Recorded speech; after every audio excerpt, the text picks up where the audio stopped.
Assalamualaikum warahmatullahi wabarakatuh. Izinkan saya di sini menyampaikan orasi tentang pendidikan di era pandemi. Sebagai bangsa Indonesia yang baik, kita harus mengikuti peraturan yang telah ditentukan oleh pemerintah, yaitu mengikuti pendidikan yang telah dianjurkan oleh pemerintah. Apa itu pendidikan? Pendidikan merupakan proses belajar untuk meningkatkan ilmu, pengetahuan, dan keterampilan.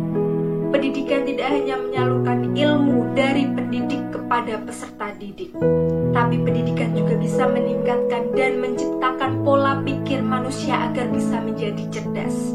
Seperti yang kita lihat sekarang, apa yang sedang terjadi di Indonesia saat ini? Ya, wabah virus COVID-19 atau bisa disebut dengan corona. Kita tahu dengan adanya virus saat ini yang mungkin tidak sangat kita inginkan untuk datang di Indonesia saat ini, sehingga membuat pendidikan yang ada di Indonesia ini menjadi terbatas. Mengapa begitu? Karena di sini kita harus mengikuti peraturan oleh pemerintah, mengikuti protokol kesehatan dan physical distancing yang telah diatur oleh pemerintah sebaik mungkin, sehingga kita harus mengikuti apa yang sudah dilakukan, apa yang sudah diatur dan dirancang oleh pemerintah. Di sini kita tidak bisa bertatap muka dalam kegiatan belajar mengajar karena kita takut bahwa wabah ini, virus ini akan semakin menyebar, akan semakin meluas. Kita dianjurkan untuk belajar di rumah, bekerja di rumah, melakukan segala aktivitas kegiatan apapun di rumah semaksimal mungkin. Karena kita tahu jika kita melanggar itu semua, entah apa yang akan terjadi. Entah itu akan semakin meluasnya virus tersebut. Kita melakukan semua itu di rumah atau bisa disebut dengan di rumah saja.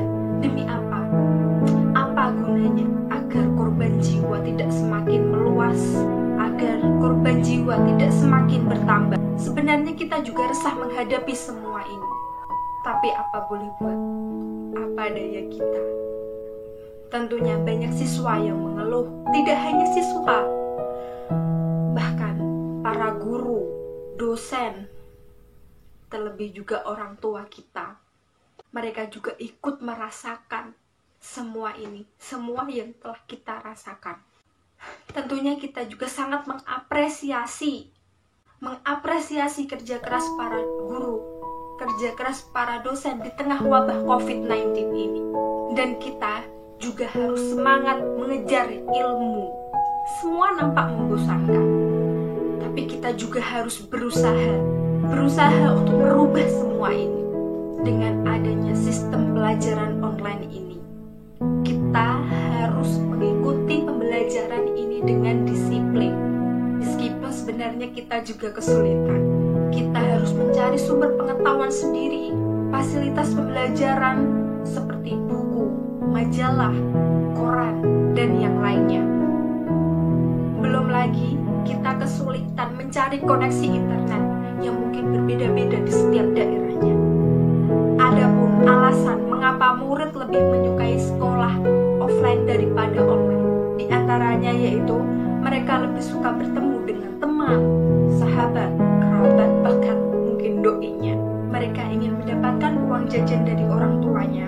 Mereka lebih paham dengan materi yang dijelaskan secara langsung daripada dijelaskan secara online. Tidak semua murid memiliki fasilitas handphone. Orang tua mereka harus berusaha agar anak-anaknya bisa sekolah, dan mereka berusaha memberikan apapun yang menjadi fasilitas anaknya saat sekolah online itu. Dengan tidak adanya fasilitas handphone, mungkin banyak anak-anak yang mengusulkan kepada kepala desanya untuk memberikan fasilitas saat mereka melakukan sekolah online. Ada juga alasan bahwa mereka harus membantu orang tuanya di rumah. Banyak orang-orang yang beranggapan, mungkin tetangganya sendiri, mereka menganggap bahwa sekolah online itu dianggap santai, dianggap mereka libur, dianggap mereka tidak kesulitan dalam menghadapi sekolah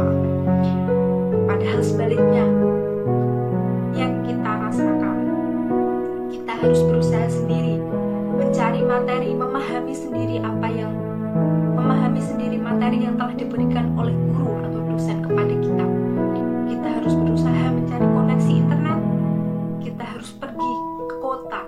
Kita harus pergi ke kota untuk mendapatkan koneksi internet demi mengikuti pembelajaran. Dan mungkin alasan yang terakhir, kita lebih senang belajar bersama-sama dengan teman kita daripada kita harus belajar sendiri di rumah. Tidak hanya kita yang mengeluh, tidak hanya kita yang merasakan keluh kesah ini, melainkan orang tua kita juga merasakan apa yang kita rasakan saat ini. Orang tua kita harus menyediakan handphone, laptop, bahkan pulsa demi anaknya mengikuti kegiatan pembelajaran online. Belum lagi mereka harus membantu anak-anaknya mengerjakan pekerjaan sekolah. Ya kalau orang tuanya paham dengan materi yang diberikan oleh gurunya. Kalau ternyata dulu orang tuanya juga keterbatasan pendidikan, apa yang akan terjadi? Di masa pandemi ini, kadang orang tua juga harus diberi dua pilihan yang sangat dilematis bagi mereka. Antara mereka harus memberi makan keluarganya atau membiayai pendidikan anak-anaknya, sehingga potensi angka putus sekolah bisa meningkat drastis. Seperti yang sudah kita lihat sekarang, naiknya angka putus sekolah di berbagai daerah, antara lain Papua, Maluku Utara, hingga Jakarta, bahkan mungkin pelosok-pelosok desa yang keterbatasan fasilitas maupun koneksi internet lainnya. Jadi, untuk kita yang masih bertahan mengejar ilmu, ayo kita bangkit, kita buktikan bahwa kita bisa menghadapi semua ini. Kita harus berusaha demi merubah kehidupan kita ke depan. Kita harus bangkit. Kita harus menunjukkan bahwa bangsa kita, bangsa Indonesia, bisa menghadapi semua ini. Karena pendidikan akan menentukan kemana bangsa kita, bangsa Indonesia akan menyongsong masa depannya. Apakah kita akan menjadi bangsa yang besar, yang beradab, cerdas, dan siap beradaptasi dengan zaman yang baru, atau menjadi manusia yang hancur, yang tenggelam dengan persoalan sendiri. Mari kita bersama-sama perbaiki pendidikan. Betapapun sulitnya, kita harus memperjuangkan proses reformasi pendidikan sebagai kunci kejayaan Negara Kesatuan Republik Indonesia. Demikian orasi dari saya. Wassalamualaikum warahmatullahi wabarakatuh.